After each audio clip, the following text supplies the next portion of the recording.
Okay, so let's begin. Glad to see all of you here this evening in spite of the rain and traffic and so on. And as many of you know, I'm Deborah Davidson, director and founder of Catalyst Conversations, and I'm so pleased to welcome you this evening. We are pleased to be partnering with the List Visual Arts Center as part of the programming for the current exhibition, which I hope a lot of you have seen, Alicja Kwade's exhibition, which will be up here through January 5th. I want to thank Paul Ha for his continued graciousness and Emily Garner for working with us to realize this program. Thanks also to the Cambridge Arts Council, our founding partner and fiscal agent, our board, and our volunteers who help us out. And thanks to those of you who have recently donated. Catalyst Conversations was founded in late 2012 to open a critical path for dialogue between the arts and sciences. And we present intimate and provocative conversations between artists, scientists, and the public. We're interested in connecting the two through programs, educational outreach, and public events like this, which demonstrate the conversation and synergy between art, science, and technology. I think this evening's Iterative Conversation promises to be a lively exchange, echoing the big ideas embodied in the work in what I think is a very exciting exhibition, In Between Glances. These include gigantic topics like time and space, reality, how we perceive the world, and what is real. What are the roles played by materials, form, and language? Through material transformations, what possible new views of meaning, value, and terminology are created? Seth Mnookin and Caroline Jones will address how we experience reality, everyday and otherwise. And I think this is going to be an important kind of nugget in our discussion of how scientific ideas become cultural property and what it all means in our ever-changing digital age. Caroline Jones studies modern and contemporary art with a particular focus on its technological modes of production, distribution, and reception. Trained in visual studies and art history at Harvard, she did graduate work at the Institute of Fine Arts in New York before completing her PhD at Stanford. Previous to completing her art history degree, she worked in museum administration and exhibition curation, holding positions at the Museum of Modern Art in New York and Harvard University Art Museums, while she completed 2 documentary films. In addition to these institutions, her exhibitions and/or films have been shown at the San Francisco Museum of Modern Art, the Hirshon Museum, Hara Museum in Tokyo, BU Art Gallery, and MIT's List Visual Arts Center here, among other venues. Her ongoing research interests include globalism, the agency of the artist, and new media art, the focus of her latest book called The Global Work of Art, published in 2016. Seth Mnookin is a longtime journalist and science writer. His most recent book, The Panic Virus, The True Story Behind the Vaccine Autism Controversy, won the National Association of Science Writers Science in Society Award and was a finalist for the Los Angeles Times Book Prize. He's also the author of the New York Times bestseller, Feeding the Monster, How Money, Smarts, and Nerve Took a Team to the Top, which chronicles the challenges and triumphs of the John Henry Tom Werner ownership group of the Boston Red Sox. His first book, Hard News, The Scandal of the New York Times and Their Meaning for American Media, was a Washington Post bestseller of the year. His New Yorker piece on rare genetic diseases won the American Medical Writers Association Prize for Best Story of the Year and was included in the 2015 Best American Science and Natural Writing Anthology. He's a former music columnist for the New York Observer, and he began, this is so interesting, his journalism career as a rock critic for the now-defunct webzine Addicted to Noise. So he has a broad range of interests. He graduated from Harvard College in '94 with a degree in history and science, and was a 2004 Joan Shorenstein Fellow at Harvard's Kennedy School of Government. And he is a 2019 Fellow of the John Simon Guggenheim Memorial Foundation. So with that, we're going to start. And just so you know, we're going to have images by Alicia of this show and previous exhibitions behind us, and as we talk. So I'm going to act as moderator and hopefully be sort of the seeder and catalyst for the conversation. So I thought I'd begin with this idea of iterative, which I titled this conversation. So probably most of you are familiar with it, but it comes up a lot in design. So here's a definition. Iterative design is a design methodology based on a cyclical process of prototyping, testing, analyzing, and refining a product or process. Based on the results of testing of the most recent iteration of a design, changes and refinements are made. So something I've been thinking about is this idea of iteration is embedded in an art-making process, no matter what the practice. And we are alluding to that in the conversation. And I think the results of this conversation will iterate some of the ideas embedded in the objects that are seen and expressed and experienced in Alicja Kwade's exhibition. I think that she subscribes to this way of thinking, since the work is realized through literally realized through fabrication, manufacture, i.e., the idea is iterated to materials. So something Caroline, and actually the three of us talked about in an earlier conversation, in our kind of preparation conversation, is not about iteration, but how do scientific ideas become cultural property, and the roles played by artists and journalists, et cetera. And she mentioned that Einstein's relativity is a well-studied example, and now we can add black holes. So with that, Caroline. Well, thanks so much, Deborah. It's fun to be here. And I guess for me, the Einstein case is, very close to home, and I'm fascinated and informed by the works of history of science, right? So Peter Galison, Jimena Canales, who spoke earlier when I was out of town. Sorry, I missed that on time.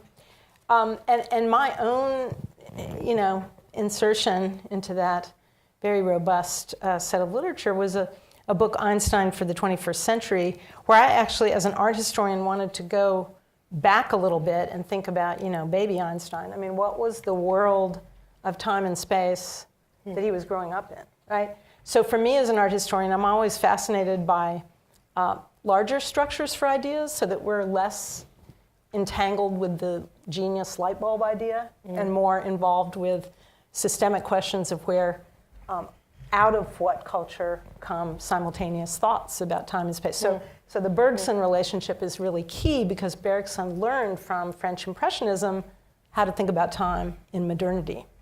And, there were a lot of clocks and a lot of trains in French Impressionism. So for me, that was an interesting way to think about how philosophically people all over Europe were already entangled with notions of human body time versus mechanical time, which Bergson was saying, you can't put these together, right? They're completely incommensurate.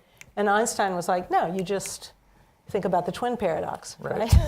Where you put the human body on a machine and accelerate it so quickly that its position in space-time begins to be shifted. So for me, that was a way of understanding Einstein himself as produced within modernity rather than some, alien from Mars.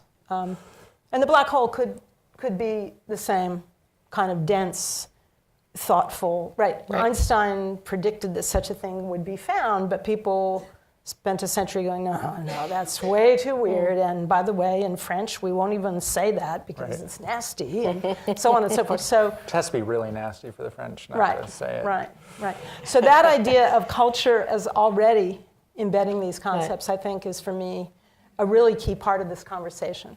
So that it's not the artist illustrating the science, and it's neither is it the science befuddled about how to express itself, but that they're both expressions, coming out of a very specific cultural context. When you were talking, it made me think about human relationship to time and how humans understand the world and what lenses that go through. And I was reading something, I was doing some research recently, and I discovered that it's been relatively recently that humans have conceived of time in their own lives as something that's measured in increments as opposed to chunks. So the notion of someone being 47 years old is essentially something that occurred since the Renaissance. Because before that, you were in childhood or you were in young adulthood. And I found that so fascinating, that idea that we think of time as being this stable concept. And in fact, it was completely fluid. And that was a sort of macro example of how that was the case. Talking about clocks, before there was commerce in between cities, there also was no conception of a shared time. So that only occurred when you had to meet someone who did not live right near you at a certain time.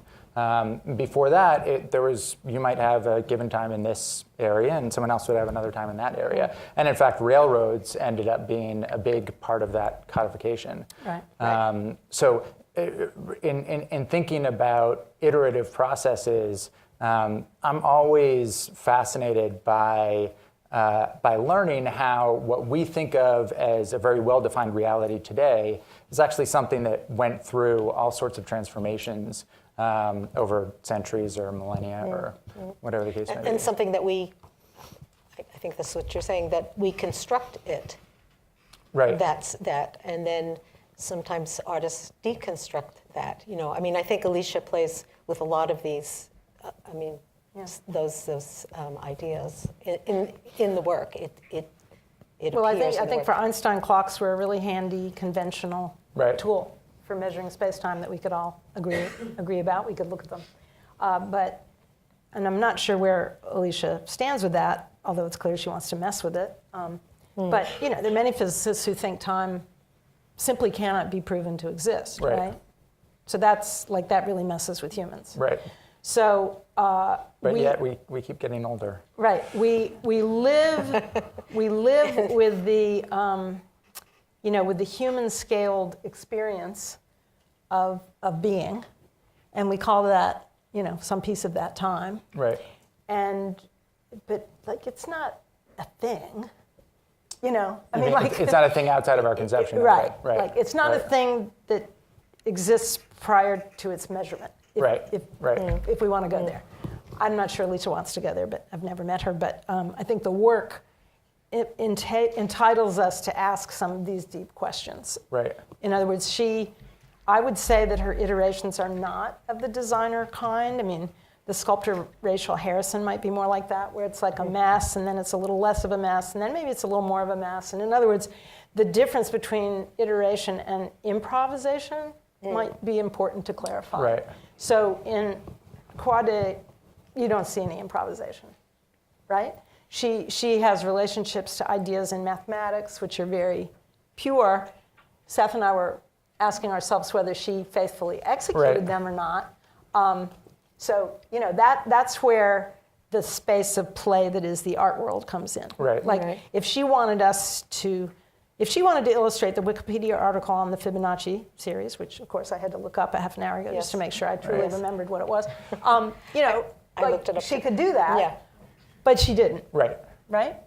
So her relationship to Fibonacci is one of computer modeling, which is then executed on a variety of materials that are then presented as having that relation, which is usually it's usually made a relation of scale, So do people know what the Fibonacci sequence is? Or Right. And in the piece... you can say, it's okay if you say, no, okay. Explain. So the Fibonacci sequence is a sequence of numbers where the third number is the sum of the two previous numbers.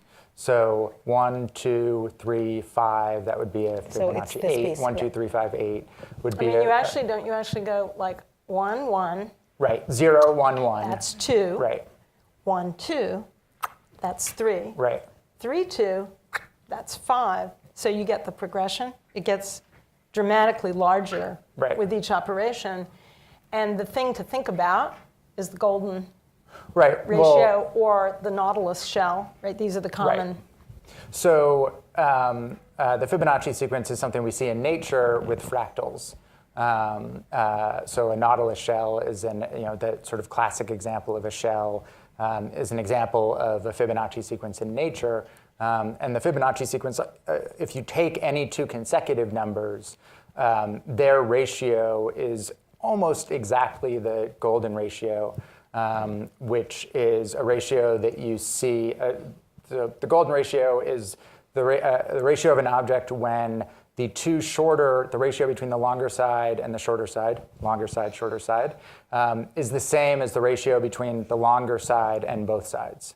And you see that, or not the longer side and both sides, the longer side and the full, not area, if you trace the outside.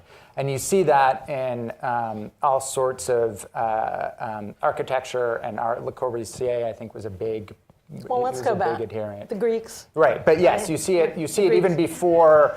You see it Yeah. in lots of antiquity Right. and So- lots of classical so- architecture. There was no Mr. Fibonacci. It's a made-up name for a guy Right. whose last name was Bonacci. Anyway, he's 12th century, okay? So this is not news, but what Seth and I were talking about is that it's extremely rich for artists because these these mathematical relations are geometric relations that can be intuited. Yeah, So the fact that this is so this is the piece we're talking about Right. that has this claim to be Fibonacci, okay? and yeah, I'm not sure either of us completely were able to figure out what exactly that was supposed to be because it's Well- clearly not. It's not volume. Well, so the Ur object is a boulder In the middle. Right.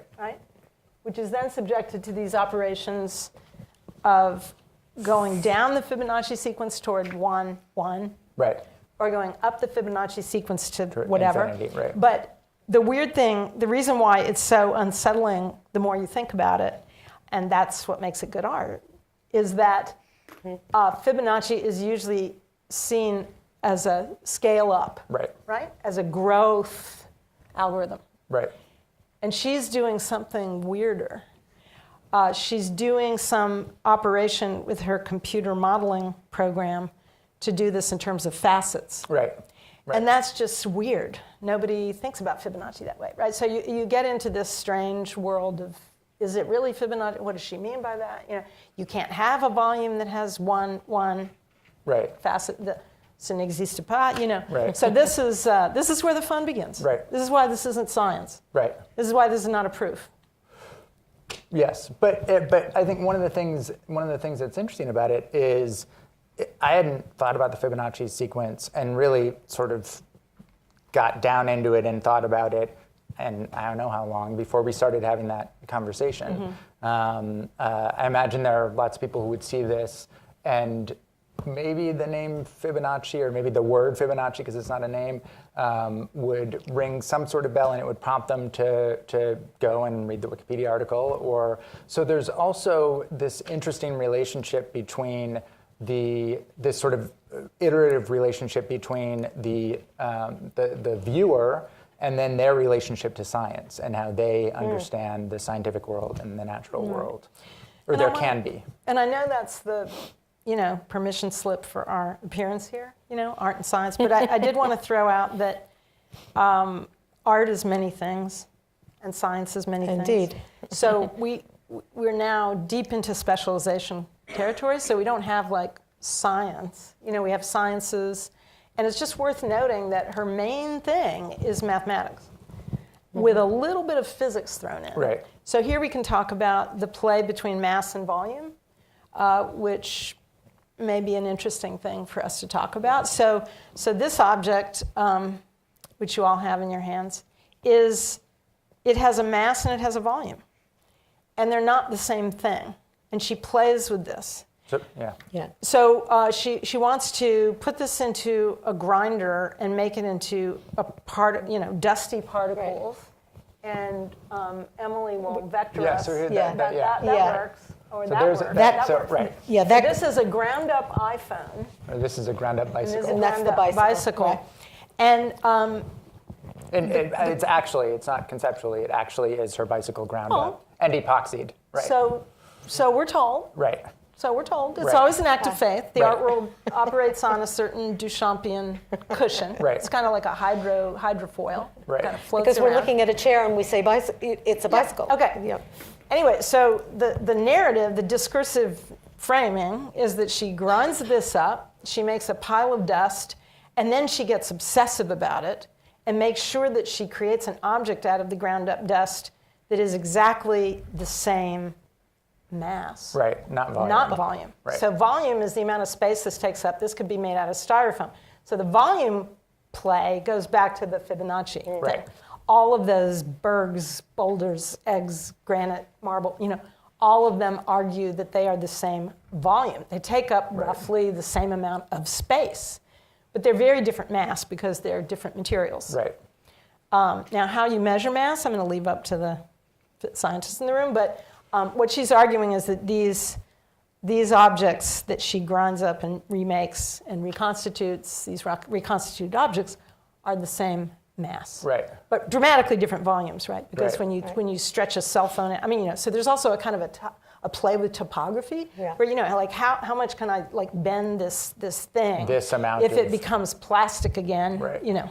And then we did find out from the curator that, It's not exactly. there's some not- tweaks right. here because, Right. like, maybe you don't want the radioactive elements that you And also have you in the need cell phone. something to and bind you it need together. the epoxy, Right. so you have to, like, Right. plus and minus it so that the amount of epoxy you add, maybe you throw some dust away so that it comes out perfectly. I Right. mean, we don't really know. Right, and But it's, again, and it's something that's for us would be impossible to know. I mean, it's Right. you talk about that faith. This is something that, unlike a scientific proof, which hopefully, ideally, someone else can go and reproduce, it would not be feasible for us to Right. reproduce that. So this or is, just maybe what you're also saying is that our relationship to the art object is an act of faith because we believe what we see. Well, Sort of. we could go deeper into that, right? I mean, in other words, the art object literally replaces the object of faith. Yeah. Because we took the thing out of the altar and stuck it in a museum and pretend like we don't worship anymore.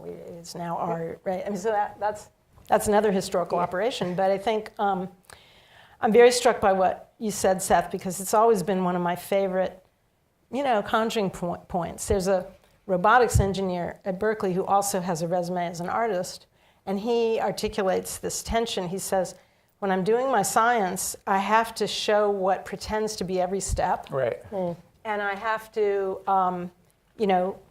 replicate the recipes for redoing the experiment and pretend that I have full confidence in the results. right, And,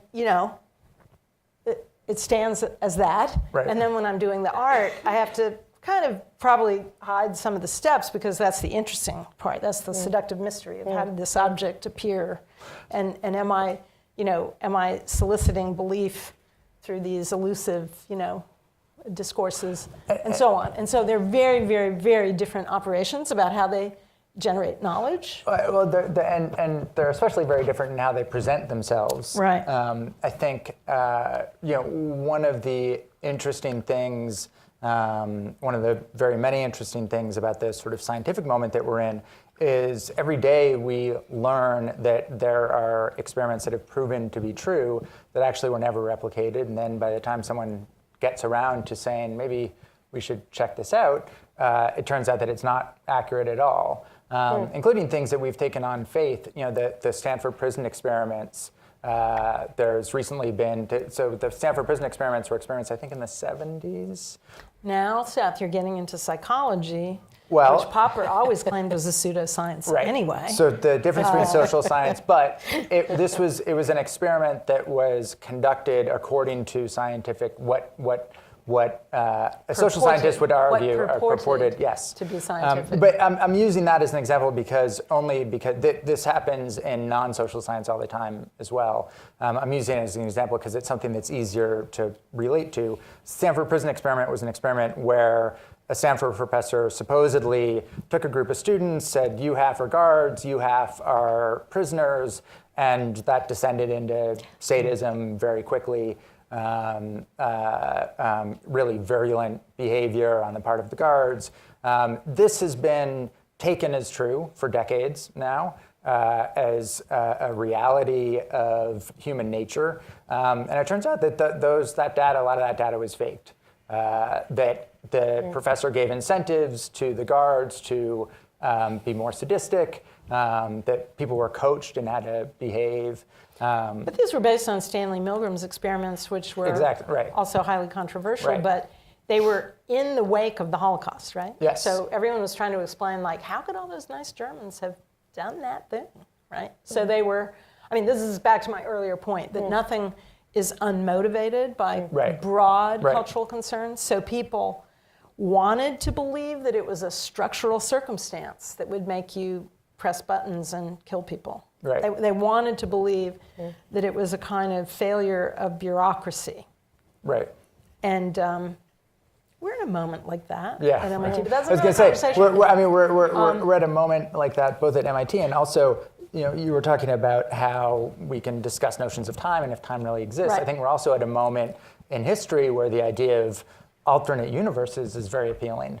And Not to mention escape hatches and Yes. colonizations of other planets and Right. things like that. Alicia doesn't go there. So maybe we should Right. come back to some of our questions. We digress. There, a little. there was one thing that I wanted, Yep. talking about the Fibonacci piece. You mentioned Peter Gallison, who's a historian of science. One of his famous works is called "How Experiments End," and which talks about some of the arbitrariness of what an endpoint is. We were talking about this earlier. How the title for this is not just Transformen; it's Transformen 11.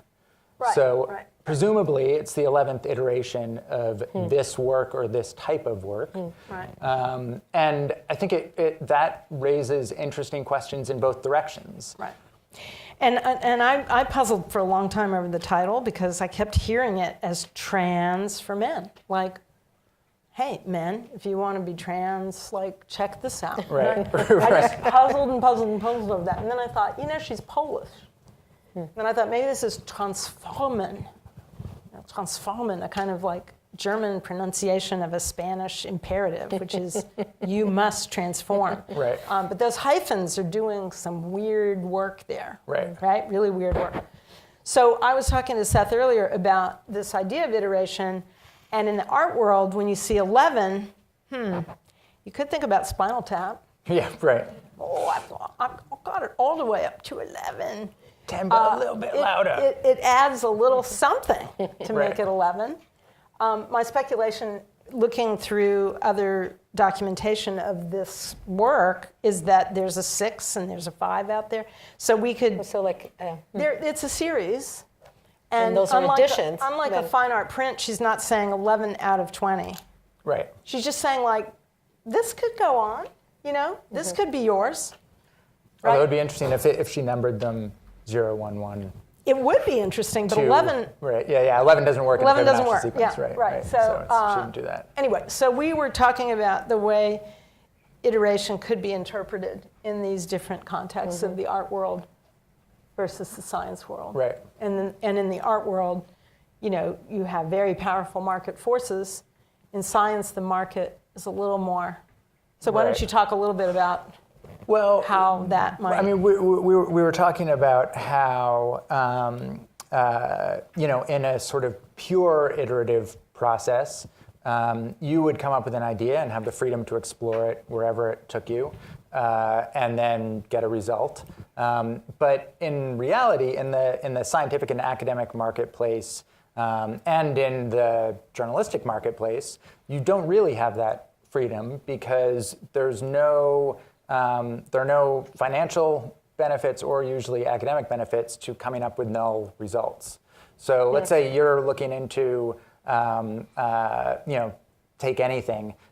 You're looking into whether a certain compound has this effect on mice that are genetically altered so that they exhibit Alzheimer's-like symptoms.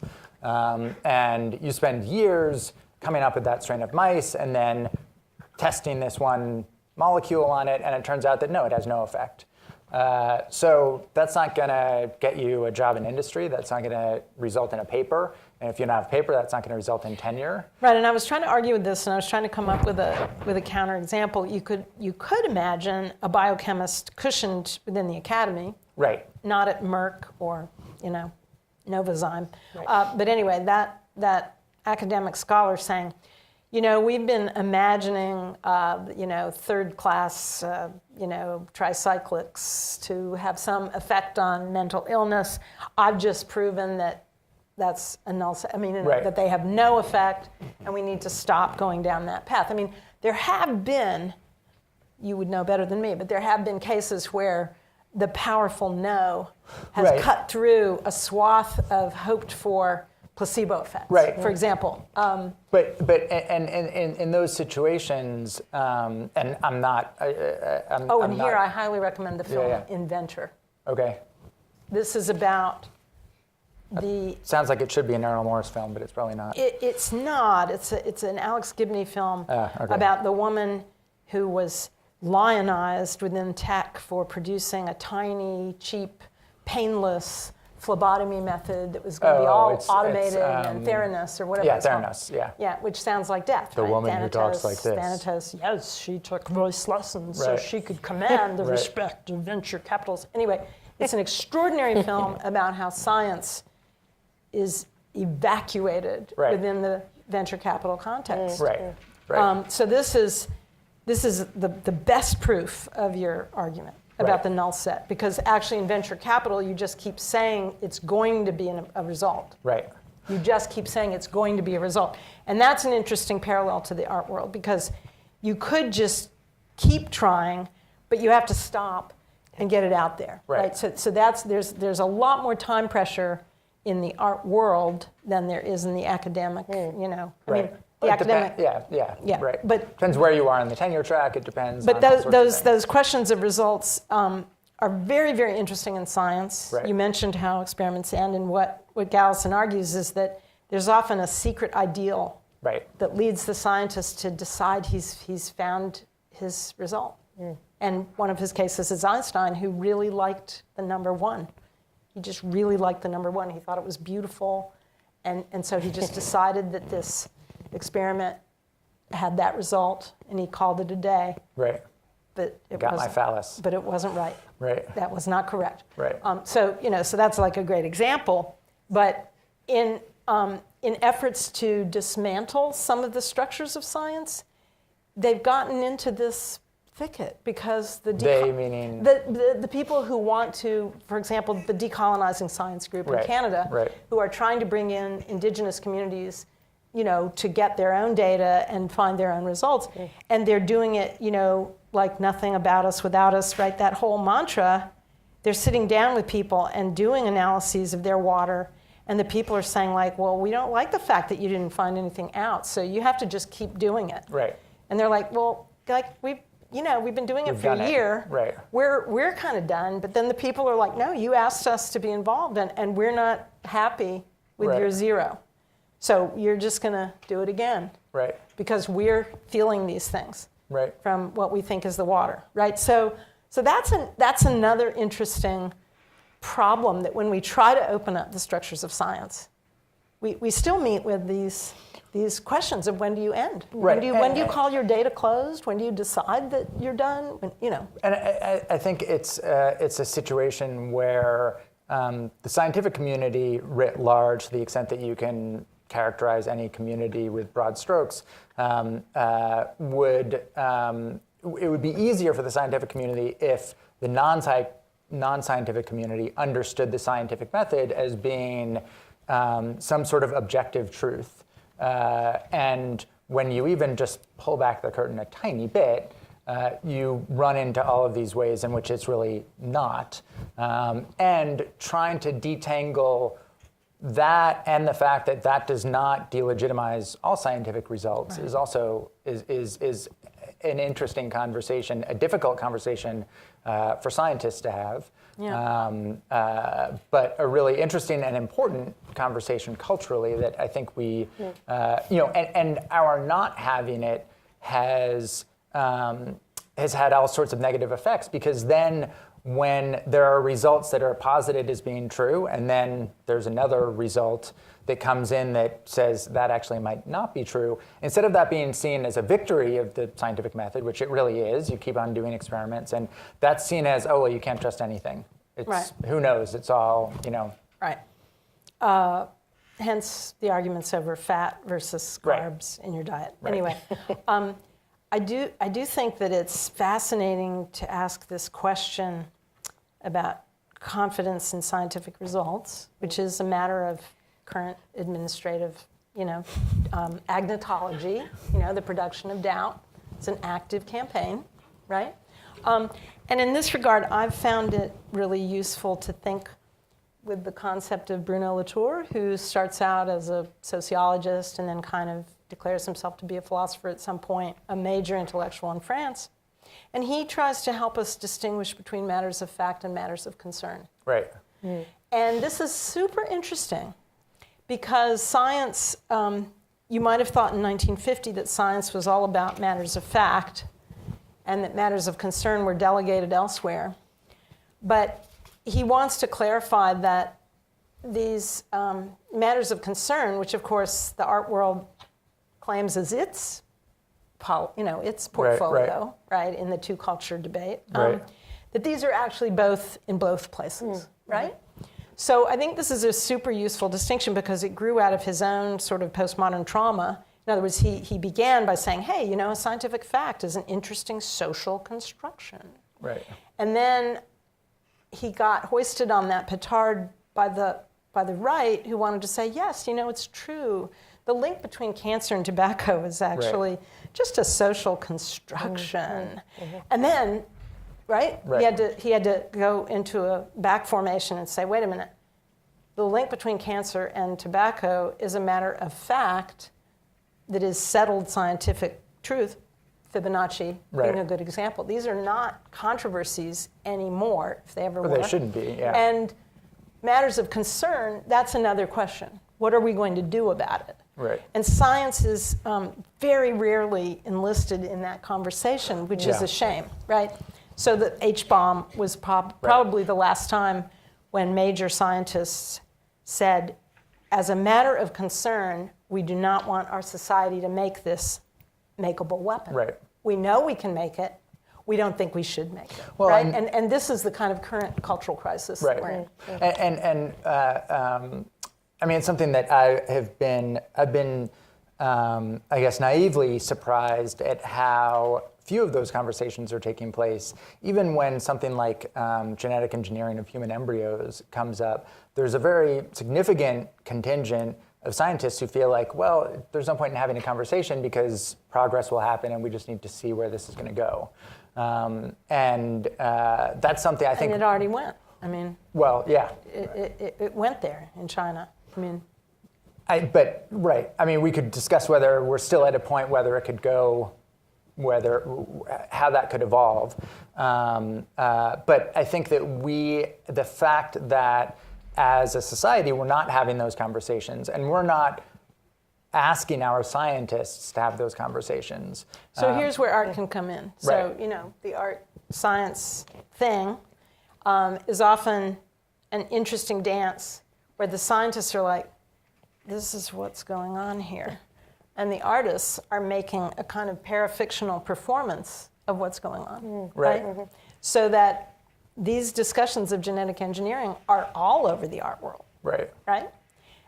So that's an interesting delegation of authority. The scientists, are they afraid to speak? Are they? In other words, there's a huge pressure on them to appear neutral, and that is under extreme pressure now. Neutral, extreme pressure. Neutral being idealized as sort of go wherever progress takes you. It's. So that's one point, but I mean, just think about the climate right now. The climate issue, right? And I don't mean like the climate for workplace equity. Yeah. I mean the actual atmospheric climate. Right.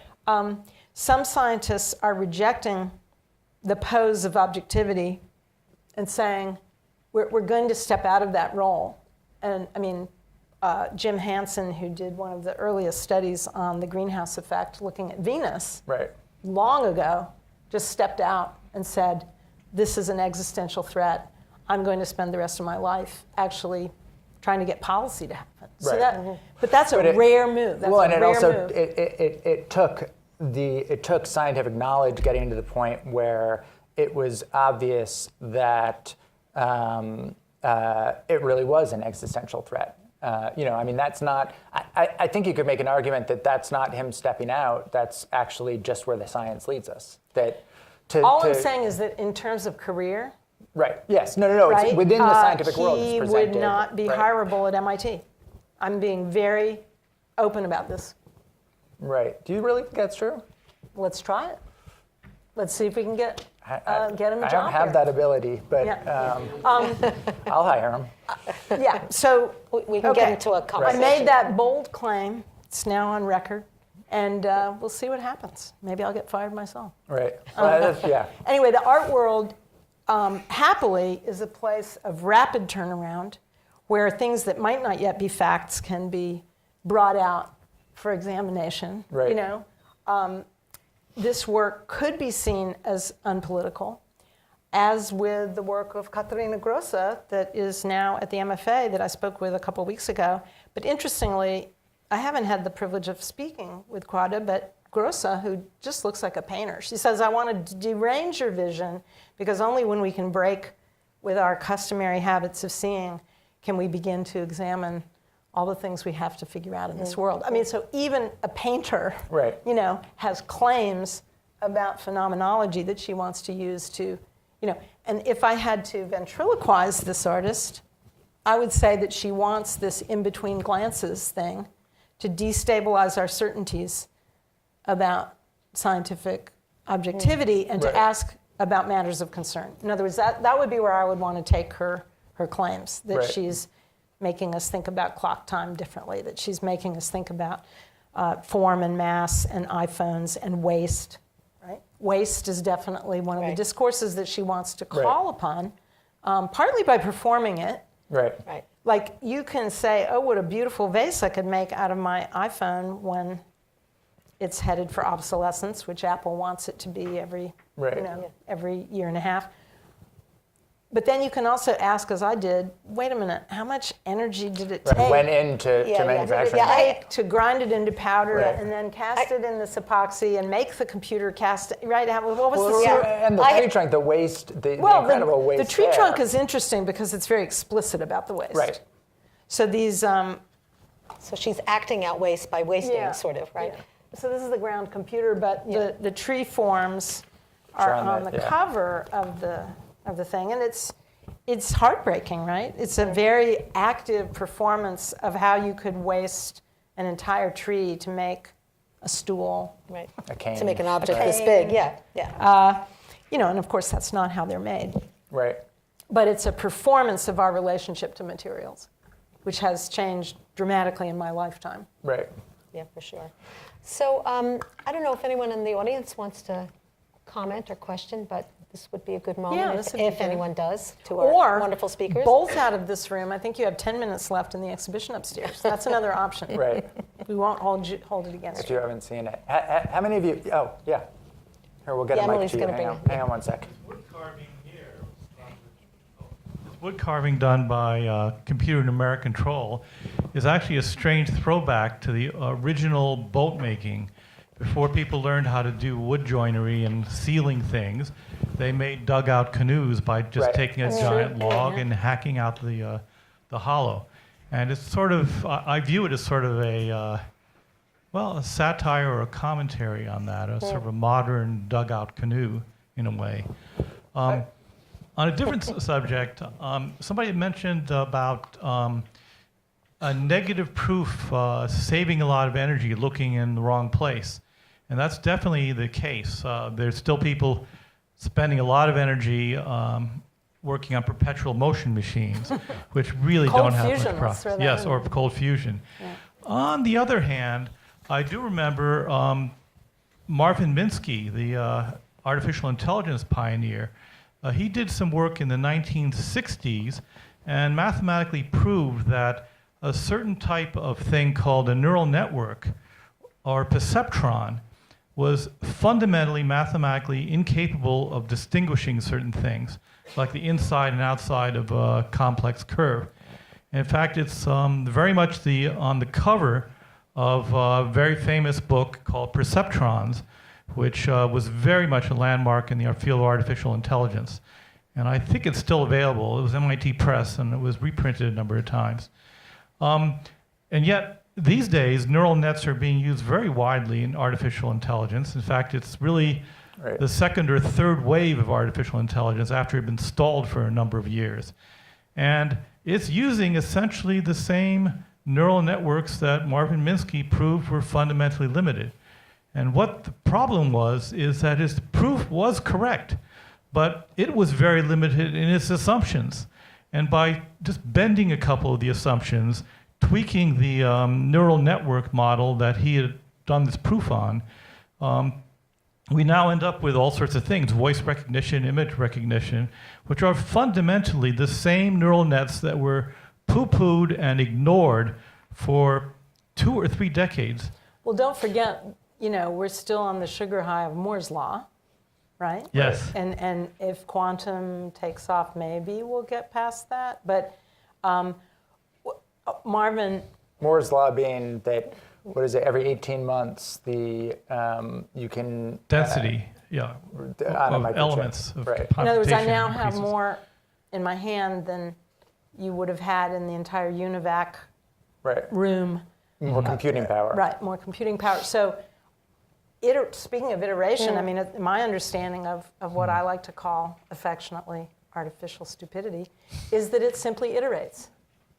It's simply, and it does so with a lot of server farms, tremendous, I mean, in other words, we have like an hour of gaming when a game is just released, which is like gigatons of carbon. Like we have not begun to reckon with the externalities that our computing power, entails, and yet we continue to pursue the model of iterative calculation that will simply calculate the heck out of 1 billion images, to find DeepMind or something, right? We don't have yet the capacity of the true human brain, which is chemical and multiply linked and massively parallel and involves microbes in the gut. And I mean, in other words, I just have a little shtick here, and I'm sorry I. There's a lot of power in iteration, though.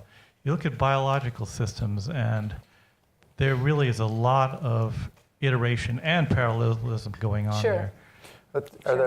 I just want to make sure that we get to other people if other anybody people else? have comments or questions. But anyway, it's a great I observation. think Marvin Minsky also recently proved unintentionally that association with Jeffrey Epstein can damage your reputation As a computer scientist, as a computer scientist. right? It's not unconnected. Sort of connected to what you were saying. So I think it is definitely the case that I'm a former biologist, now artist, and A recovering so many- biologist? Yeah. Well, finally, I guess admitting that I have an art problem. So so many biological processes are iterative, right? And Yes. so when you start with iteration but have some kind of bias, Including evolution. Exactly, right. That's how we ended up with these very complex neural nets that are our brains. But I was actually very interested in what you were talking about in terms of the process of science and the process of art. I see a lot of parallels, and what you were talking about with the perception that scientists put out to the public of what science is. I think that part of it does come down to are people going to get funding? Because the way it's presented now is like this is like truth, this is fact. Right. When anyone who's actually done science and is honest about like the thought process knows that you're just building the best model that you can, the best way you can. But when you're doing experiments, you're trying to control the variables. There are variables you won't know about. So I can think of just 2 off the top of my head in biology where people. There are some experiments that suggest that the way mice behave, the results of experiments with mice depend on the gender of the handler, which no one would have thought of. And then now with the burgeoning of studies with the microbiome, people are thinking, okay, well maybe now differences in mouse colonies from one place to another they have different gut bacteria is going to have an effect. So we don't know what we don't know. We can't control what we don't know. So. I mean, another example that I always think is fascinating with mice is mice are used as a stand-in for humans all the time. You go up the chain, you have worms, fruit flies, mice. And there are certain things we know about mice. Mice live for about 3 years is one of them. In fact, what I think we know is that if you take a mouse and essentially feed it Big Macs every day, and only Big Macs, and don't give it any social interaction or any stimulus, it will live for about 3 years. And so we're making all sorts of assumptions about longevity drugs based on taking an animal that has complete social isolation. And there are biologists, scientists that I've spoken with that say, we have no idea. Mice might live for 6 years in the wild. They don't reach that point because they have predators. But to say that you're taking a social creature and completely isolating it and feeding it the same very high-fat diet every day for its entire life and then making conclusions from that is crazy. The same way that it was crazy for decades to make assumptions about children, women, pregnant women, older people based on experiments done on 40-year-old men, usually 40-year-old white men. And the amount of drug data, the amount of conclusions that we still assume are true that are based on experiments that were done on this tiny sample are striking. And I think shows how we talk about that, the iterative cultural process. I think that shows how science also goes through that same iterative cultural process, and so the same results end up meaning very different things. I do want to say a good word for science. The model of reduction is necessary and occurs in the art world as well as the science world. So depending on where that happens in the process, it can be extremely powerful.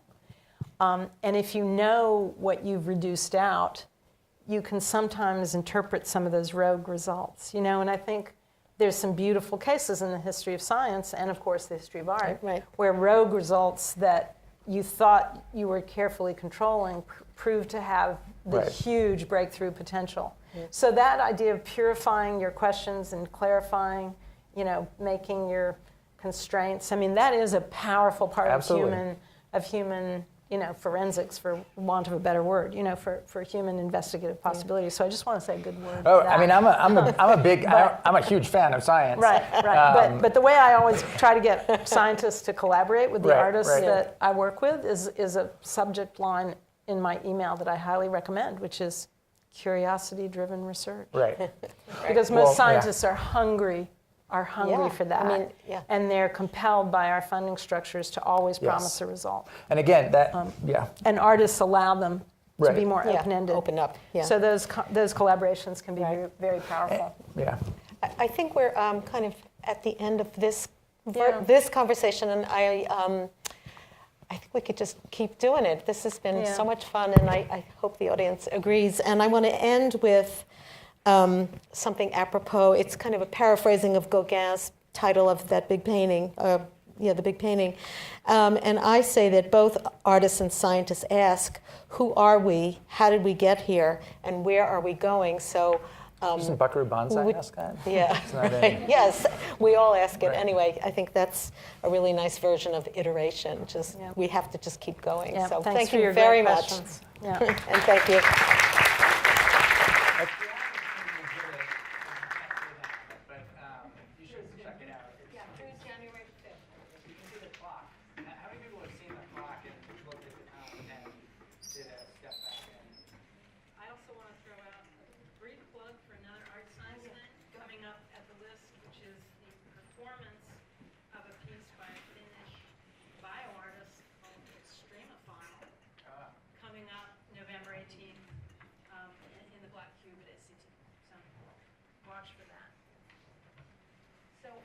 Thank you all for coming out.